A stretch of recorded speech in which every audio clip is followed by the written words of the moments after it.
ਅਗਲੀ ਖਬਰ ਜਿਹੜੀ ਆ ਇਮੀਗ੍ਰੇਸ਼ਨ ਦੇ ਨਾਲ ਰਿਲੇਟਡ ਆ।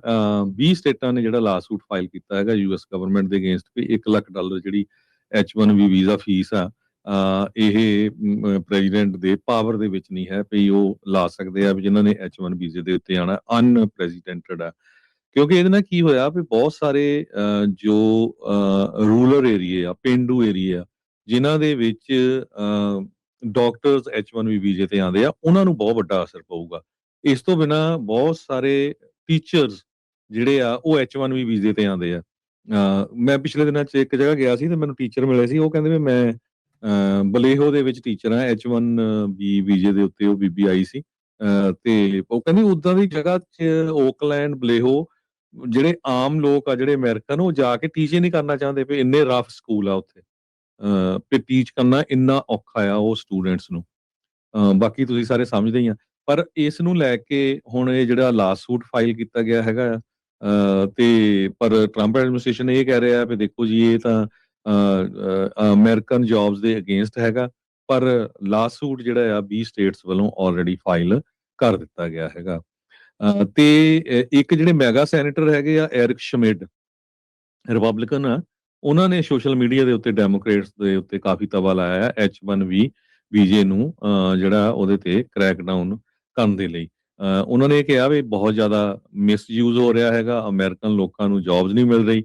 ਵੱਖ-ਵੱਖ ਸਟੇਟਾਂ 'ਚ ਉਹਨੇ ਦੱਸਿਆ ਵੀ ਜਿੱਦਾਂ ਤੁਸੀਂ ਕੈਲੀਫੋਰਨੀਆ ਲੈ ਲਓ, ਸ਼ਮਿਡ ਹੋਣੀ ਇਹ ਕਹਿੰਦੇ ਆ ਵੀ ਜਿਹੜੀ ਬਲੂ ਸਟੇਟ ਕੈਲੀਫੋਰਨੀਆ ਆ, ਇੱਥੇ ਦੇ ਗਵਰਨਰ ਗੈਬਨ ਨਿਊਸਮ ਹੋਣੀ ਹੈਗੇ ਆ, ਤੇ ਜਿਹੜੇ ਰੌਬ ਬੌਂਟਾ ਅਟਾਰਨੀ ਜਨਰਲ ਆ, ਇਹ ਕਹਿੰਦੇ ਵੀ ਕੋਸ਼ਿਸ਼ ਕਰ ਰਹੇ ਆ ਵੀ ਜਿਹੜੇ ਅਮਰੀਕਨ ਸਕਿਲਡ ਵਰਕਰਸ ਆ ਉਹਨਾਂ ਨੂੰ ਇੱਕ ਤਰ੍ਹਾਂ ਦੇ ਨਾਲ ਸ਼ਟ ਡਾਊਨ ਕੀਤਾ ਜਾਵੇ, ਵੀ ਬਾਹਰਲੇ ਲੋਕਾਂ ਨੂੰ ਜਿਹੜਾ ਹਾਇਰ ਕੀਤਾ ਜਾਵੇ। ਉਹਨਾਂ ਨੇ ਐਗਜ਼ਾਮਪਲਸ ਬਹੁਤ ਸਾਰੀਆਂ ਦਿੱਤੀਆਂ ਵੀ ਸਦਰਨ ਕੈਲੀਫੋਰਨੀਆ 'ਚ ਇੱਕ ਐਡੀਸਨ ਕੰਪਨੀ ਜਿਹੜੀ ਹੈਗੀ ਆ, ਇਲੈਕਟ੍ਰਿਕ ਤੇ ਗੈਸ ਦੀ ਕੰਪਨੀ ਆ, ਉਹਨਾਂ ਨੇ 100 ਦੇ ਹਿਸਾਬ ਨਾਲ US ਟੈਕ ਵਰਕਰਸ ਨੂੰ ਲੇ ਆਫ ਕਰਤਾ ਤੇ ਉਹਨਾਂ ਦੀ ਜਗ੍ਹਾ ਤੇ H1B ਵੀਜ਼ਾ ਵਰਕਰਸ ਹਾਇਰ ਕੀਤੇ।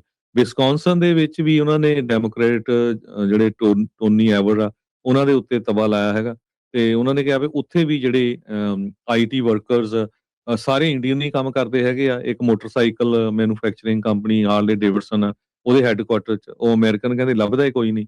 ਕਨੈਟੀਕਟ ਦੇ ਵਿੱਚ ਉਹਨਾਂ ਨੇ ਇਦਾਂ ਹੀ ਦੱਸਿਆ, ਉਹ ਵੀ ਬਲੂ ਸਟਰੋਂਗ ਹੋਲਡ ਆ। ਇਲੀਨੋਇਸ ਸਟੇਟ ਦੇ ਵਿੱਚ, ਨਿਊ ਜਰਸੀ ਦੇ ਵਿੱਚ ਕਹਿੰਦੇ ਹੋਮਸ ਟੁਆਇਜ਼ ਆਰ ਐਸ ਆ, ਉਹਦੇ 'ਚ ਕਹਿੰਦੇ ਵੀ ਸਾਰੇ ਦੇ ਸਾਰੇ H1B ਵਰਕਰ ਜਿਹੜੇ ਆ ਉਹ ਇੰਡੀਆ ਦੇ ਆ।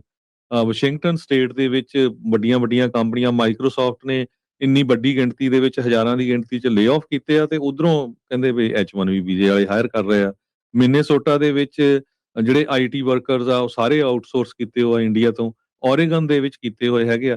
ਸੋ ਉਹਨਾਂ ਨੇ ਪੂਰੀ ਐਗਜ਼ਾਮਪਲਸ ਦੇ ਕੇ ਜਿਹੜੀਆਂ ਡੈਮੋਕ੍ਰੈਟਿਕਲੀ ਹੈਲਡ ਸਟੇਟਸ ਆ ਉਹਨਾਂ ਦੇ ਉੱਤੇ ਪੂਰਾ ਜਿਹੜਾ ਆ ਪ੍ਰੂਫ ਦੇ ਨਾਲ ਸ਼ੋਅ ਕੀਤਾ ਹੈ ਵੀ ਦੇਖੋ ਇੱਥੇ ਅਮਰੀਕਨ ਵਰਕਰਸ ਨੂੰ ਜੌਬਸ ਨਹੀਂ ਮਿਲ ਰਹੀਆਂ, ਪਰ ਬਾਹਰਲੇ ਵਰਕਰਸ ਨੂੰ H1B ਵੀਜ਼ੇ ਦੇ ਉੱਤੇ ਲੈ ਕੇ ਆ ਰਹੇ। ਜੀ, ਅੱਜ ਇੱਕ ਵਾਰੀ ਫਿਰ JD ਵੈਂਸ ਹੋਣਾ ਨੇ ਇਸੇ ਚੀਜ਼ ਦੇ ਉੱਤੇ ਬਿਆਨ ਦਿੰਦੇ ਹੋਏ ਕਿਹਾ ਵੀ ਬਹੁਤ ਹੋ ਗਿਆ ਵੀ ਅਸੀਂ ਉਹਨਾਂ ਕੰਪਨੀਆਂ ਨੂੰ ਸਨਮਾਨਿਤ ਕਰ ਰਹੇ ਹਾਂ ਜਾਂ ਉਹਨਾਂ ਨੂੰ ਬੇਸਿਕਲੀ ਮਨੀ ਦੇ ਰਹੇ ਹਾਂ ਜਾਂ ਉਹਨਾਂ ਨੂੰ ਹੋਰ ਵਧਾ ਚੜਾ ਰਹੇ ਹਾਂ ਜਿਹੜੇ ਅਮਰੀਕੀ ਲੋਕਾਂ ਨੂੰ ਲੱਤ ਮਾਰ ਕੇ ਬਾਹਰਲੇ ਮੁਲਕ ਦੇ ਲੋਕਾਂ ਨੂੰ ਜਿਹੜੀ ਉਹ ਨੌਕਰੀਆਂ ਦੇ ਉੱਤੇ ਉਹਨਾਂ ਨੇ ਰੱਖਿਆ ਹੈਗਾ ਆ। ਸੋ ਮਾਹੌਲ ਇਸ ਟਾਈਮ ਕਰਵਾਇਆ ਪਿਆ ਆ। ਕੱਲਾ ਇਮੀਗ੍ਰੈਂਟਸ ਦੇ ਉੱਤੇ legal illegal does not matter, immigrants ਨੂੰ ਲੈ ਕੇ ਮਾਹੌਲ ਜਿਹੜਾ ਉਹ ਪੂਰੀ ਤਰ੍ਹਾਂ ਹੀ ਗਰਮਾਇਆ ਪਿਆ ਹੈਗਾ ਆ। ਸੋ ਬਹੁਤ ਸਾਰੀਆਂ ਚੀਜ਼ਾਂ ਉਸ ਚੀਜ਼ਾਂ ਦੇ ਵਿੱਚੋਂ ਜਿਹੜੀਆਂ ਉਹ ਨਿਕਲ ਕੇ ਸਾਹਮਣੇ ਆ ਰਹੀਆਂ ਆ। ਕਿਤੇ ਨਾ ਕਿਤੇ ਕਾਰਨ ਇਕੋਨਮੀ ਦਾ ਇੱਕ ਵੱਡਾ ਯੋਗਦਾਨ ਆ ਇਸ ਸਾਰੇ ਨਵੇਂ ਜਿਹੜੇ ਰੈਟਰਿਕ ਆ ਉਸ ਨੂੰ ਜਿਹੜਾ ਉਹ ਲੈ ਕੇ